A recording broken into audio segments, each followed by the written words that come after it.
Good morning, YouTube.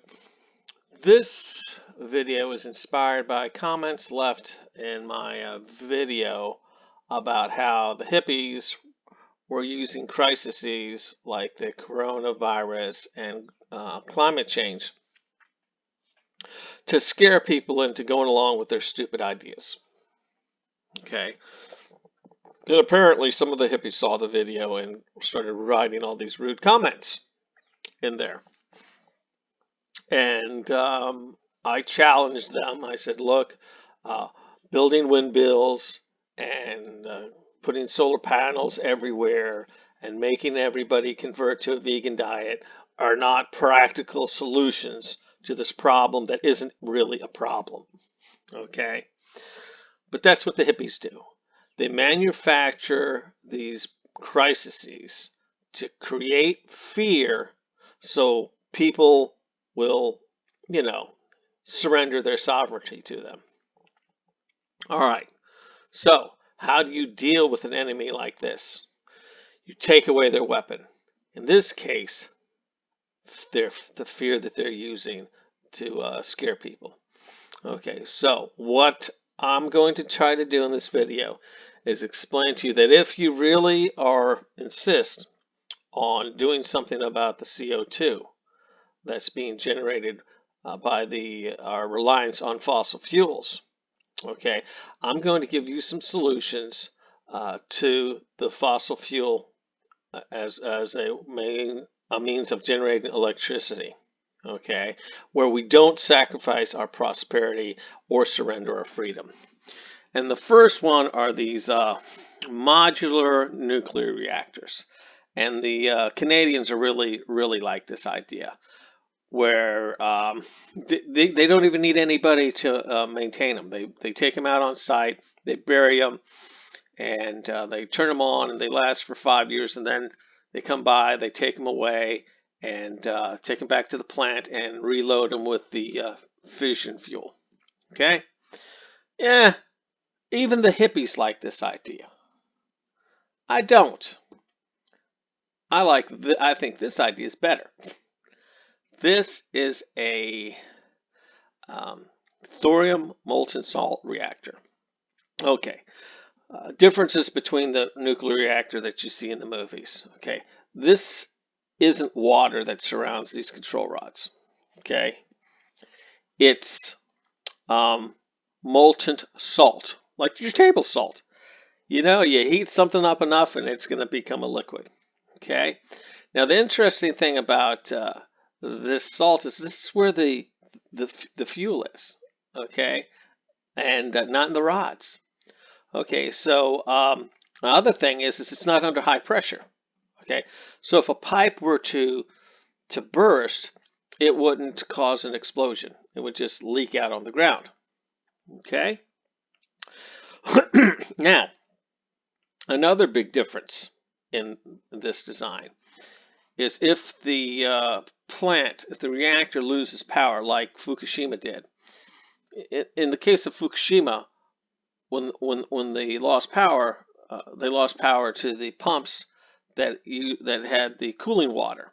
Okay, so the reactor overheated and exploded.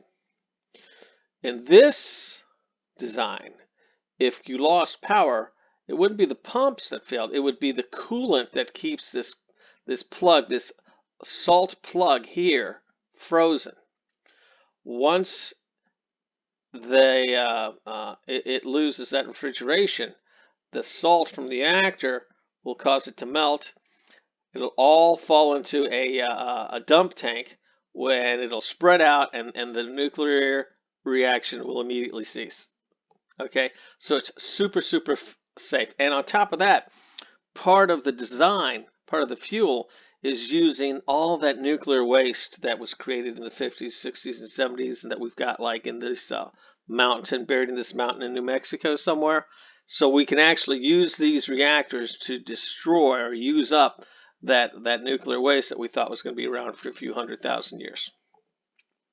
And then something else. Here's something else for, I would think that the hippies would like this. This is called a arc plasma gasification plant. Okay, and with this plant, okay, you take all your municipal solid waste, regardless. You don't have to separate the plastics for the bag. This goes to landfill, this goes to recycling. No, you throw it all in here. Okay, it gets turned into a plasma, right? When the plasma cools, okay, the atoms recombine into molecules, but into much simpler molecules. You get a synthetic gas, okay, that you then use for a couple of things. You can either bottle it off, okay, and sell it, okay, or you can go in down here and it goes into this electrical generation thing, okay. Another thing that you can do is you can siphon off the the hydrogen gas, and you can either throw it through a fuel cell to generate electricity, or you can bottle it and use it for transportation fuel. All right, now it actually goes through a two-stage turbine. This is the first one where the gas is combusted and kind of like a jet engine, and you can generate electricity from there. And then, of course, the hot gas, the exhaust from that, then goes into a second turbine to generate electricity. But in this step, okay, using water to condense it, we can get the CO2 out, okay, which we can then, sequester if we wanted to, or just put it out in the atmosphere like I suggest, because CO2 isn't really a problem. It's actually a good thing if you watch my video, see. So there we go. There's a couple of solutions right there. But this is the one that I'm really excited about. Fusion reactors. And this is why. Going into that gas turbine, we're going to replace that with a heat exchanger coming off our fusion reactor. We basically use the gas turbine infrastructure completely. We partner with one of those companies, and we ship fusion-powered turbine plants around the world, and we expand that technology. Gas turbines are a huge improvement over other technologies in terms of climate change, but they're only a 50% improvement. We take it all the way. So no emissions, safe operation, proliferation free. That means we can ship it to the whole world with a good conscience. The old promise of atoms for peace was a noble one, but ultimately flawed because the technology wasn't right for it. We can achieve that grand vision and bring clean power to the world. The true atomic age can start. 10 years, we have great military vehicles. 20 years, we have clean power for the world. This isn't online by 2100. This is online by the time I can't even retire after we finish this. I still have to find another job after this is done. All right. That was 2014. It's like 5-6 years ago. I wonder how they have been progressing. Well, they got a patent. A patent was issued for this fusion reactor. Okay? Now, the patent office doesn't issue patents for crap that doesn't work. This is a working fusion reactor.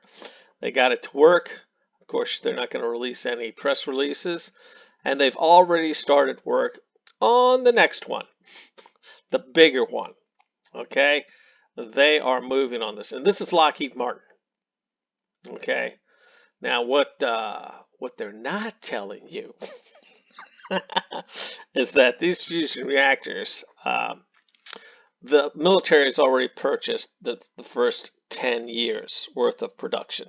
Okay, that's kind of what they hinted to in the video. So the military gets the first batches of these reactors. So they're going to use them for their ships. Okay, and they talk about how it can power an aircraft carrier or 80,000 homes. But you know what? Lockheed Martin isn't the only people that have had a patent issued. The Navy has patented one too. Okay, so and by the way, I don't have the time here to go it, but things are going really crazy with fusion. Okay, so we already have, although it hasn't been made public, we have functioning fusion reactors, but they're what they call tabletop, or it's in the lab. Okay, they haven't got to the point where they're going to do a field thing. It's kind of hard to explain. But anyway, the bottom line is that this changes everything. Fusion power changes everything. And you will see this. Okay. In 15 years from now, they will be replacing those turbines, those gas turbines in our plants, electrical plants, with these compact fusion reactors. So take that, you filthy hippies. Okay, things aren't as bad as they say. We don't need to rely on wind or solar power for our future. We can have virtually limitless power. Okay, we don't have to sacrifice our prosperity, and we certainly don't have to surrender our freedom to these people. So there you go. And I'll have some other videos on this, to kind of try and show you how things are going to be improving, okay, in the future, like where we're going to be getting our resources, because they're like, oh, the planet, we're using too many resources. There's too many people. Yeah, whatever. Anyway, so those videos will be next in this series. But for right now, here's the energy situation, and it looks bright. Anyway, enjoy your day.